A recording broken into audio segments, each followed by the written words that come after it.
بسم اللہ الرحمن الرحیم. السلام علیکم ورحمۃ اللہ وبرکاتہ. ناظرین، ہم پروگرام جواب آپ بھی دیں کے ساتھ آپ کی خدمت میں حاضر ہیں.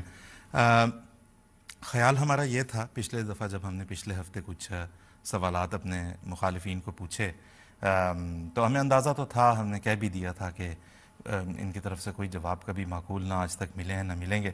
تو خیال یہ تھا کہ ہم آ جائیں گے اور بڑی خوشی اور بڑے جوش کے ساتھ ہم اپنے ناظرین کو یہ بتائیں گے کہ جوابات ہمیشہ کی طرح ہمارے مخالفین ہمیں نہیں دے سکے. لیکن اس کے برعکس ہوا یہ ہے کہ آج ہم کچھ رنج، کچھ افسوس کے ساتھ آپ کی خدمت میں حاضر ہوئے ہیں. اس لیے نہیں کہ کوئی جواب انہوں نے بڑے معقول دے دیے، نہ ایسا کبھی ہوا، نہ اس دفعہ ہو سکا، لیکن اس لیے کہ یہ سوچ کے، یہ دیکھ کے بڑا دکھ اور بڑا رنج اور بڑی تکلیف ہوتی ہے کہ ہم جو قوم ہے، جو پاکستان کے عوام ہیں، وہ ایسے مولویوں کے پیچھے چلے ہوئے ہیں جن کی بات کے اندر کوئی منطق نہیں ہے. خاص طور پہ جب جماعت احمدیہ کی مخالفت کی بات آتی ہے، ان کے پاس کوئی معقول جواز نہیں ہے دینے کے لیے، بتانے کے لیے، جس سے جو ہے وہ کہہ سکیں کہ بھئی یہ ہمارا اس کے اوپر منطقی جو آرگیومنٹ ہے وہ یہ ہے. تو ایسے لوگ جو، اور ابھی بھی جو جوابات آئے اس سے بھی یہی ثابت ہوا کہ ہمیں جو جوابی کارروائی کہنا چاہیے، جوابات سے زیادہ، اس میں ہوا یہ کہ اس میں گالیاں بھی آئیں، دھمکیاں بھی طرح طرح کی آئیں، اور استہزاء ملا، تمسخر ملا. نہیں ملا تو معقول جواب نہیں ملا. مثلا بعض جگہوں پہ، ایک تو یہ کہ ہمیں آفیشیلی جو ہم نے رابطے کی تفصیلات بتائی تھیں اس پہ ہم سے رابطہ بہت کم لوگوں نے کیا. احمدی احباب ہمیں ویڈیوز کچھ بھیجتے رہے، دکھاتے رہے کہ دیکھیں فلاں جگہ پہ کسی نے یہ کہا ہے یا فلاں جگہ پہ کسی نے یہ بات کر دی ہے.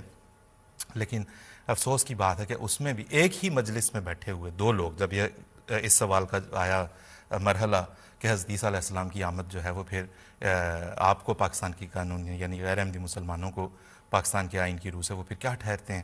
ایک کہہ رہا ہے کہ جی وہ تو حضرت عیسیٰ علیہ السلام تو جب آئیں گے تو وہ منصب نبوت ان کا ان سے سلب کر لیا جائے گا، ان سے واپس لے لیا گیا ہوگا، وہ امتی کے طور پہ آئیں گے. اس کی بات کاٹ کے انہی کا ایک ساتھی بیچ میں کہتا ہے نہیں جناب، وہ آئیں گے تو نبی کے طور پہ، کیونکہ قرآن نے ان کو نبی کہہ دیا. ہم اس وقت اپنے جو ہمارے ناظرین ہیں، غیر احمدی ناظرین، معصوم لوگ جو صرف مولوی کی بات سن کے ہماری مخالفت پر آمادہ ہو جاتے ہیں، ان سے بڑی محبت کے ساتھ یہ درخواست آج کرنا چاہتے ہیں کہ دیکھیں یہ سوالات پچھلے پروگرام کے بھی 3 ان کی طرف ابھی ادھار ہیں، ہمیں کوئی ان کا معقول جواب ابھی تک ہم حاصل نہیں ہو سکا. تو وہ سوالات بھی رکھیں اپنے پاس، ان سے پوچھا کریں، بات کو سمجھیں تو صحیح. اور پھر اس کے علاوہ آج بھی جب ہم یہاں پہ کچھ سوالات پیش کریں گے تو یہ اصل میں یہ بات یاد رکھیں کہ یہ ہم اپنے جو عام جو ویورشپ ہے غیر احمدی مسلمان بھائیوں کی، انہیں پٹ آف کرنے کے لیے، انہیں لاجواب ثابت کرنے کے لیے ہرگز نہیں ہے.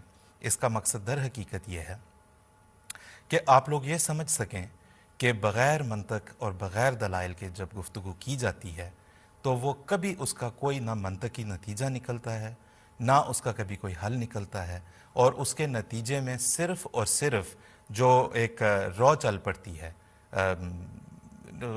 غیر معقول باتوں کی، اس جو ہے وہ ملٹی پلائی ہوتی چلی جاتی ہے، اور اس کے علاوہ اس کا نتیجہ کوئی نہیں نکلتا. خیر، ہم ابھی ان مولوی حضرات کو تو ایک طرف رکھتے ہیں جن کے پاس جو ہے وہ ہے تیرے پاس کیا گالیوں کے سوا، ان کو ایک طرف ہم رکھتے ہیں اور دیکھتے ہیں کہ پاکستان میں دیکھیں ایک روشن خیال طبقہ بھی ہے. رضا رومی کے نام سے ہمارے بہت سے ناظرین واقف ہوں گے. تو 1974 کی آئینی ترمیم کے بارے میں رضا رومی اور ان کے جو ہم خیال ہیں، جو پاکستانی کے رہنے والے ہیں، جو اپنے عقیدے کے لحاظ سے احمدی نہیں ہیں، وہ بھی ابھی کل بلکہ ایک ویڈیو جو ہے وہ علی عثمان قاسمی صاحب کی بھی آئی، اس میں بھی انہوں نے بڑی معقول گفتگو کی. انہوں نے بتایا کہ کس طرح جماعت احمدیہ کے خلاف جو ہے وہ مخالفت جو ہے اس نے کیسے زور پکڑا، اس کے پیچھے کیا عوامل تھے جو کام کر رہے تھے. تو رضا رومی صاحب بڑے روشن خیال آدمی ہیں، بڑی خوبصورت گفتگو کرتے ہیں. آئیے پہلے ہم ان کی گفتگو سنتے ہیں اور پھر ہم واپس اپنے پروگرام کی طرف آئیں گے. آپ نے سوال تو بڑا جو ہے مشکل پوچھا ہے اور کم عرصے میں اس کا جواب دینا تقریباً ناممکن ہے، لیکن لیٹ می اٹیمپٹ. دیکھیں، پہلی تو یہ بات ہے کہ کریڈینشلز ایک طرف کوئی بھی اسمبلی جو ہے پاکستان میں ہو یا کہیں بھی ہو، وہ لوگوں کے ذاتی عقائد جو ہوتے ہیں یا ان کا جو مذہب ہوتا ہے اس کے اوپر فیصلہ نہیں کر سکتی، کیونکہ مذہب ایک ایسا معاملہ ہے کہ یہ انسان اور خدا کے درمیان معاملہ ہے۔ تو جو قومی اسمبلی نے اس وقت کیا وہ صریحاً نہ صرف غلط تھا بلکہ وہ ایک اچنبے کی بات ہے۔ میرے خیال سے دنیا میں اس کی کہیں مثال نہیں ملتی کہ پارلیمنٹیرینز بیٹھ کے لوگوں کے عقیدوں کے اوپر ججمنٹ دیں اور فیصلے کریں۔ اور جو اس میں ممبران تھے وہ ظاہری بات ہے بڑی بڑی واضح طریقے سے سیاست کھیل رہے تھے، اور سیاست وہ اس لیے کھیل رہے تھے کہ جو پاکستان میں دائیں بازو کے جو حلقے ہیں، اور خصوصاً ان میں جو وہ علماء ہیں جو کہ شروع سے ہی ان کا پاکستان کے قیام سے ہی وہ چاہتے تھے کہ ایک ان کا جو نظریہ یا ان کا جو مسلک ہے وہ ڈومیننٹ ہو، تو یہ وہ والے ان کو اپیز کرنے کے لیے اس اسمبلی نے سب کچھ کیا۔ لیکن بدقسمتی کی یہ بات ہے کہ اس میں سارے لوگ شامل ہو گئے، کیونکہ ان کو موقع مل گیا کہ ایک چھوٹی سی کمیونٹی جو ہے اس کے اوپر وہ اپنا مرضی تھوپ سکیں اور ان کو پرسیکیوٹ کر سکیں۔ اور جہاں تک یہ ہمارے علماء کرام کی آپ نے بات کی ہے، دیکھیں ان کی تو بڑی عجیب و غریب تاریخ ہے۔ پاکستان بننے سے پہلے یہ لوگ پاکستان کی شدید مخالفت کرتے تھے، قائد اعظم کو کافر اعظم کہتے تھے، پاکستان کو نا پاکستان کہتے تھے، اور یہ تو پاکستان کا جو وجود ہے اس کو اپوز کرتے تھے، کیونکہ ان میں سے اکثر کانگریس کے ساتھی تھے یا کم از کم مسلم لیگ اور پاکستان سے اختلاف کرتے تھے۔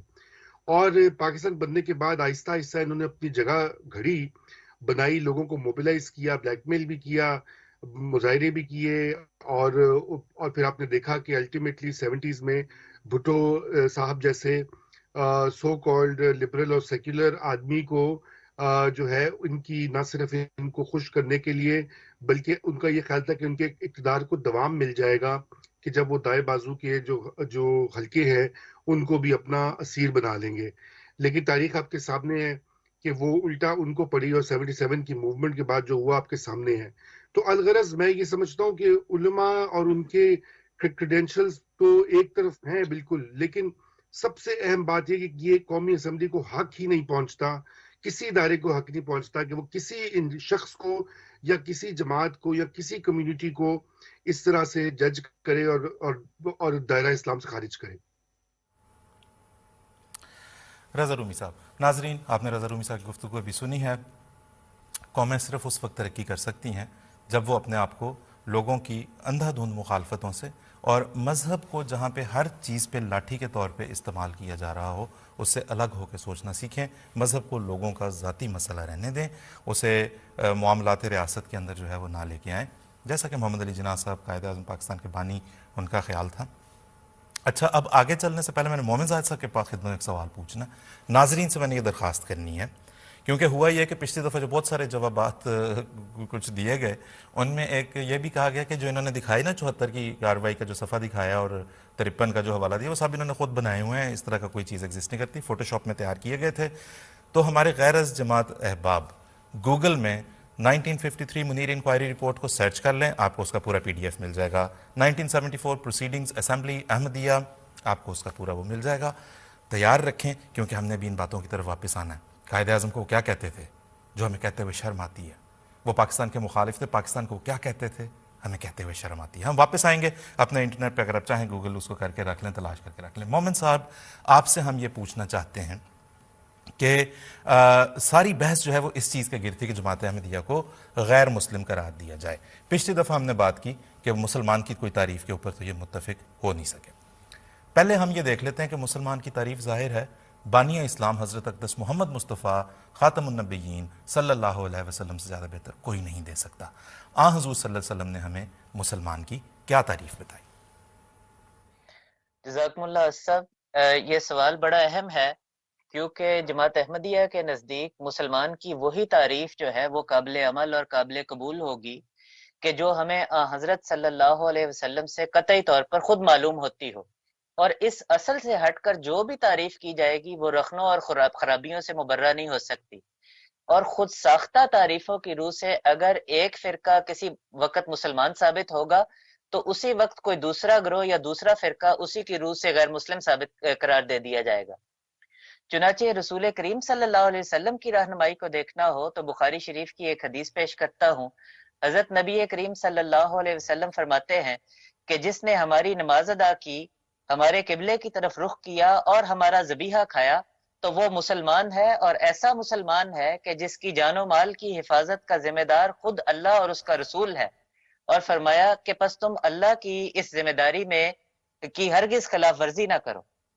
اب آپ دیکھ لیں کہ رسول کریم صلی اللہ علیہ وسلم کی بیان کردہ مسلمان کی یہ تعریف ایسی فراخ دل ہے کہ جو بھی یہ چند بنیادی باتیں پوری کر دے جن کا ذکر اس حدیث میں ہوا ہے، وہ مسلمان کے طور پر اپنے آپ کو آئیڈینٹیفائی کرنے کا اور مسلمان کہلانے کا ایسا قطعی حق رکھتا ہے کہ دنیا کا کوئی قانون اور دنیا کی کوئی اسمبلی اس سے یہ حق چھین نہیں سکتی. بلکہ اگر ہم مزید تلاش کریں تو ہمیں نظر آئے گا کہ مسلمان کہلانے کا یہ حق حضرت نبی کریم صلی اللہ علیہ وسلم نے ہر اس شخص کو دیا ہے جو خود اپنے آپ کو مسلمان کہتا ہو.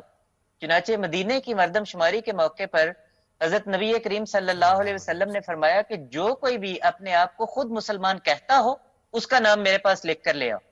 ہم چیلنج کے طور پر یہ بات اپنے سب مخالفین کے سامنے اور سب ناظرین کے سامنے رکھتے ہیں کہ ریاست مدینہ جس کی بنیاد حضرت نبی کریم صلی اللہ علیہ وسلم نے خود رکھی تھی، اس میں ہر وہ شخص مسلمان کہلانے کا حق رکھتا تھا کہ جو خود کو بطور مسلمان آئیڈینٹیفائی کرتا تھا، اور یہ حق کبھی بھی کسی سے نہیں چھینا گیا، حتیٰ کہ عرب کے ان بدوؤں سے نہیں چھینا گیا جن کے بارے میں خود خدا تعالیٰ نے یہ قرآن مجید میں فرمایا تھا کہ ایمان ان کے دلوں میں داخل نہیں ہوا.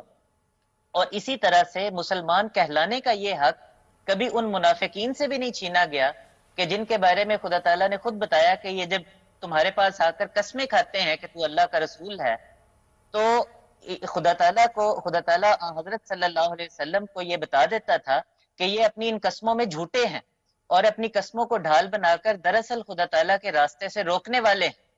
اور قابل غور امر یہ ہے کہ ان منافقین کے کفر کا فتویٰ خود خدا تعالیٰ نے قرآن مجید میں دیا ہوا تھا.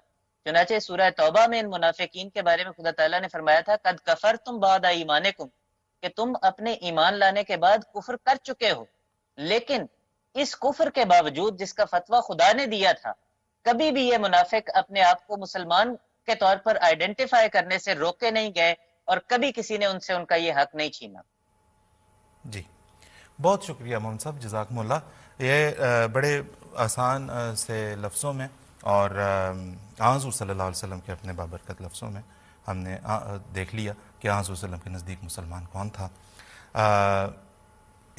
کاش اس تعریف کو سامنے رکھا گیا ہوتا. اول تو کوئی حق ظاہر ہے کسی اسمبلی کو نہیں پہنچتا تھا، لیکن کاش اس تعریف کو سامنے رکھا ہوتا. مشہود اقبال صاحب ہمارے ساتھ ہیں. مشہود اقبال صاحب 1974 کی جو اسمبلی کی کارروائی طویل و عریض کئی جلدوں پہ پھیلی، اس میں یہ ساری بحث اسی سوال کے گرد گھومتی رہی جس میں احمدیوں کو غیر مسلم قرار دینا تھا. تو اس اسمبلی میں آپ ہمیں یہ بتائیں کہ اس میں جب انہوں نے مسلمان کی تعریف کرنا چاہی تو کیا بانی اسلام خاتم النبیین حضرت اقدس محمد مصطفیٰ صلی اللہ علیہ وسلم کی تعریف کو سامنے رکھا یا مولویوں کی دی ہوئی تعریف؟ مشہود صاحب. جی السلام علیکم آصف صاحب. اسمبلی نے حضور صلی اللہ علیہ وآلہ وسلم کی دی ہوئی مسلمان کی تعریف کو مکمل طور کے اوپر اگنور کیا. اس کا ثبوت اسمبلی کی وہی کارروائی ہے. جماعت احمدیہ نے اپنا موقف محضر نامہ کی صورت میں تحریری طور پر پیش کیا، جس میں ان تمام احادیث کا حوالہ دیا گیا جس میں حضور صلی اللہ علیہ وآلہ وسلم نے مسلمان کی تعریف بیان کی.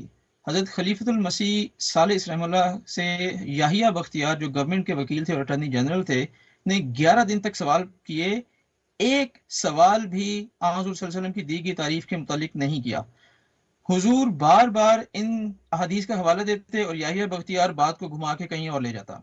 ان سوال و جواب کے بعد مفتی محمود نے 1.5 دن تک تقریر کی اور ملت اسلامیہ کا موقف بیان کیا، اور 1.5 دن کی تقریر میں صرف 40 یا 45 سیکنڈ زیادہ سے زیادہ اس کے اوپر بات کی ہوگی، اور صرف اتنا کہہ کے ختم کر دیا بات کو کہ یہ احادیث مسلمان کی تعریف نہیں پیش کرتی. اس کے بعد مولانا عبدالحکیم نے بھی 1.5 دن لگا کے اپنا ایک علیحدہ سے محضر نامہ پڑھا. انہوں نے اگرچہ ان حدیث کا ذکر تو کیا، لیکن اگین 30 یا 35 سیکنڈ میں صرف یہ کہہ کے بات کو ختم کر دیا کہ یہ جو احادیث ہیں ان کا آپس میں اختلاف پایا جاتا ہے.